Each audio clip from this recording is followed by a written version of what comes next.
Michael Fabiano, now with Sports Illustrated, and I'm here to help you through this wild fantasy football season.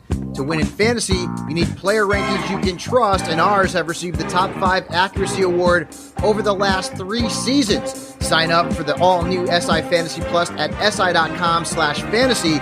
We even have tools that sync with your leagues and experts who are standing by answering your questions in our premium chat. Sign up for SI Fantasy Plus at si.com/fantasy and win your leagues in 2020. That's si.com/fantasy.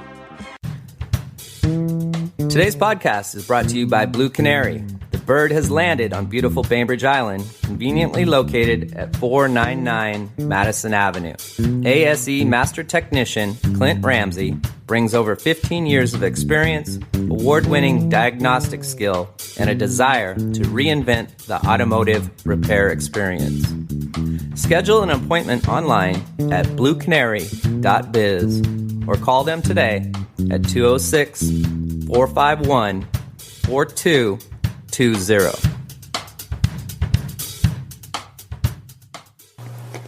I'm Maria Metzler, the Executive Director of Helpline House.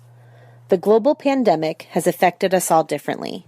If you or your neighbors need food assistance, mental health counseling, rental assistance, or Parks and Rec vouchers, please reach out. Helpline House can help in many ways. Find us on the web at helplinehouse.org. It's what we do. Neighbor helping neighbor.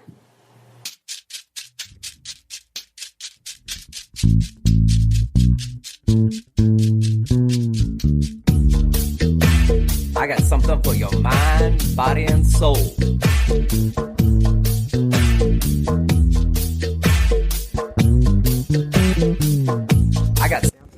All right, what's good, Podcastville? You found the Bystander Podcast. Today, we're talking to some people from the InD Theatre, the director of the new, what do you call it, production or play, Jessie Smith. How are you, Jessie? I'm doing wonderful. Thanks for having me. Hey, good to have you. Jessie's been a contributor to the show in the past with the Pod Accomplice and the poetry and spoken word episode earlier this year, I believe. And we have Dawn Janow, who's the costume director of Lizzie. Hi, Dawn. Hey, how's it going, Tim? Real well. What is your role in this production? Is it massive amounts of costumes going on, and is there blood and gore going on? Tell me a little bit about what the costumes are. Great.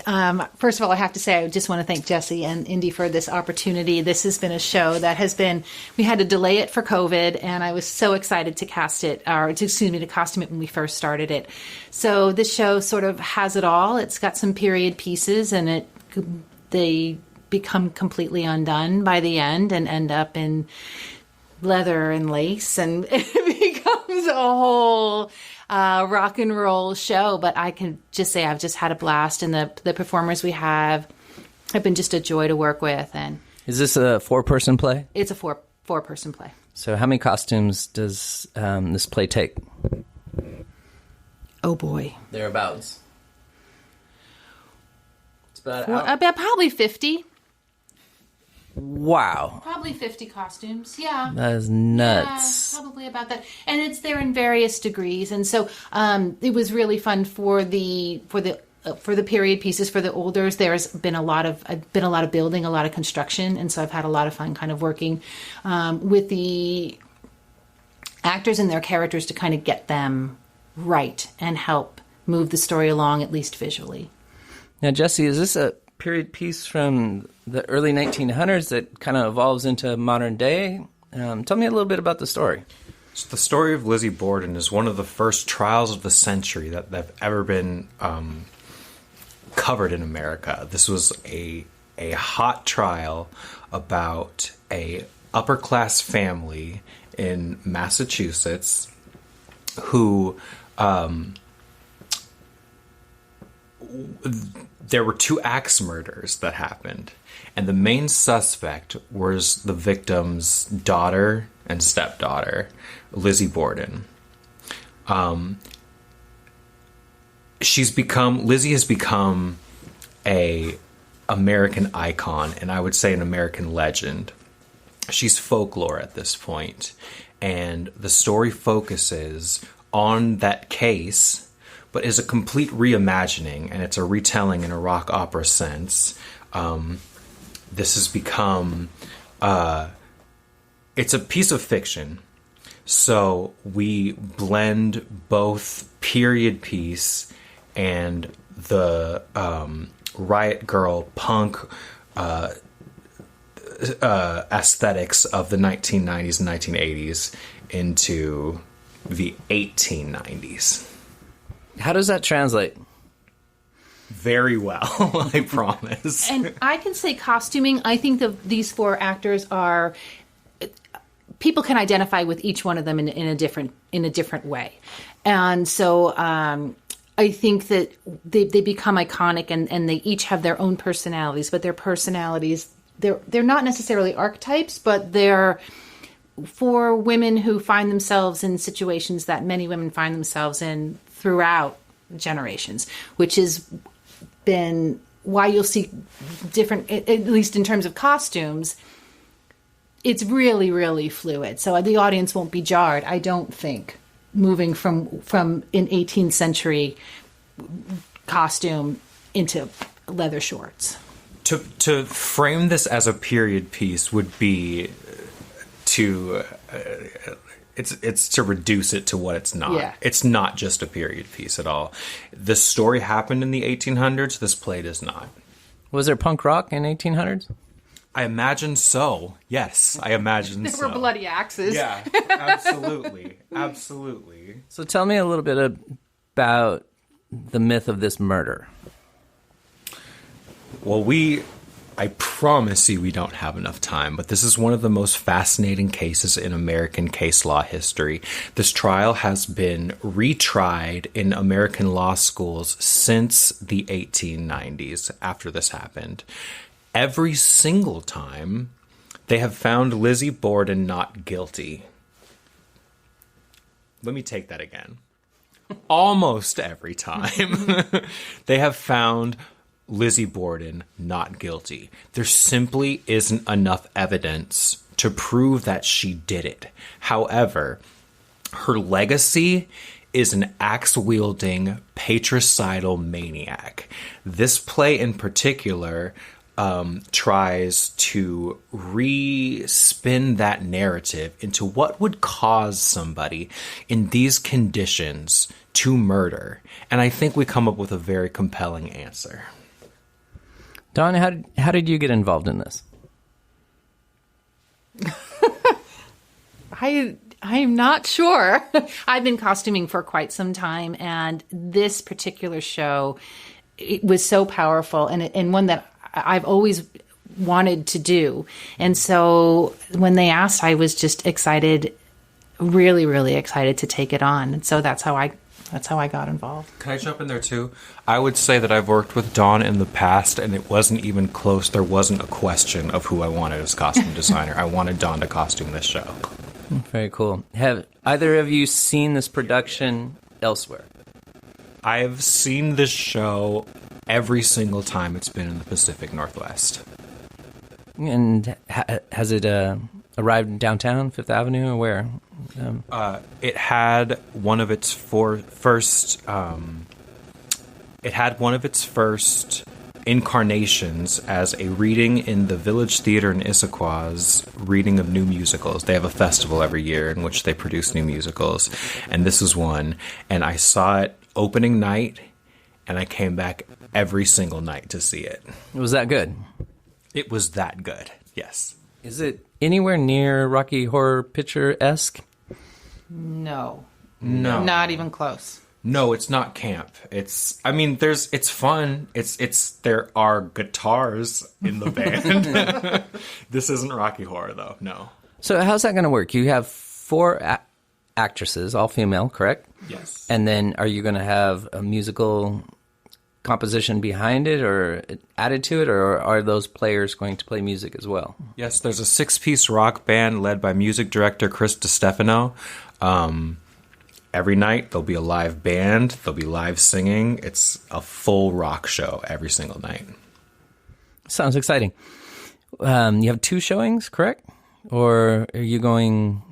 How many showings do you have? We have 3 weekends. 3 weekends, yes, okay. This runs Thursday through Sunday from October 22nd to November 9th. And how can people get tickets? People can get tickets at www.indtheatre.org. You know, Jessie, we don't have to say the www anymore. InD Theatre. There you go. Yeah. And I'm a big fan of InD Theatre. Tom Challenor just went to his Squimstock, which was a great event at his house with a lot of music. Shannon's a good friend of mine, and she's in this play as well.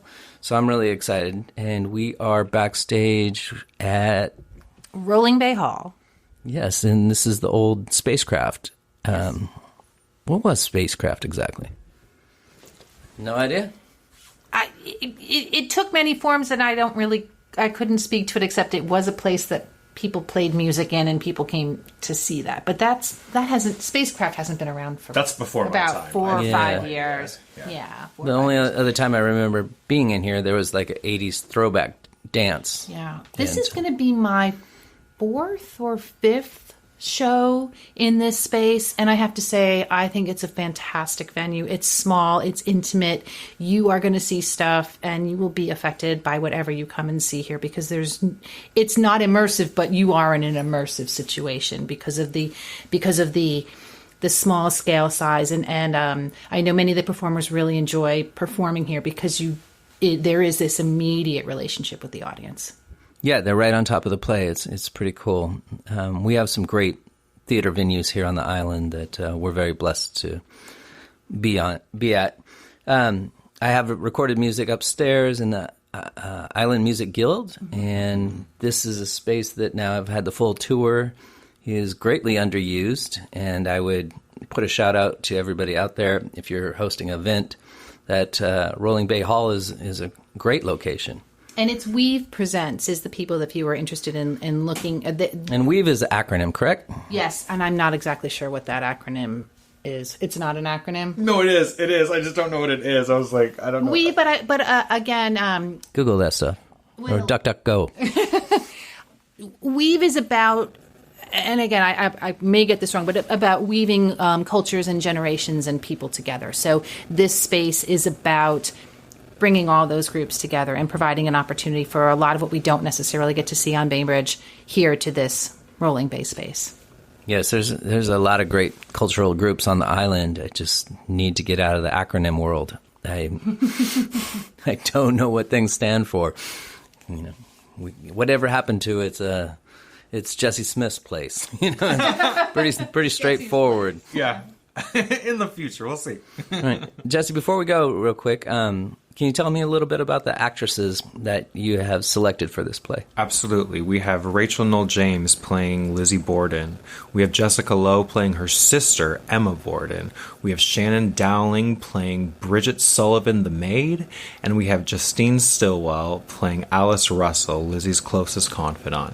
Now, these were the 4 women who were present on the night of the murders. And this is their story. Most of their dialogue comes from court records and their actual testimony, and it is in the music and the lyrics where the composers and lyricists have taken artistic license. This is an amazing bunch of women. Their work on this show, for me to even talk about their contributions to this show wouldn't do it justice. This is something you have to see to believe. They are wonderful. And will any of the 4 women be singing in this as well? All of them will be singing for all 90 minutes of this show. So it's not just court dialogue, it's more of a musical? It's absolutely 100% a rock musical, yes. And am I correct in saying this lasts over 90 minutes? It's a 90-minute show. Yeah, it's a 90-minute evening for sure. So people can come and rock out here at Rolling Bay Hall? Absolutely, and I encourage them to do so. You do not want to miss this one, I promise you. Watch what I do here, Don.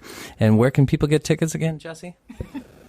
At indtheatre.org. There he goes. Somebody just grew up right here on the Bystander Podcast. Well, Dawn and Jessie, I wish you all the best and continued success. And I'm looking forward to this punk rock type musical and this great venue here. Thank you for your time. Thank you. Thank you so much. Appreciate it. All right. You've been listening to Bystander. Be kind.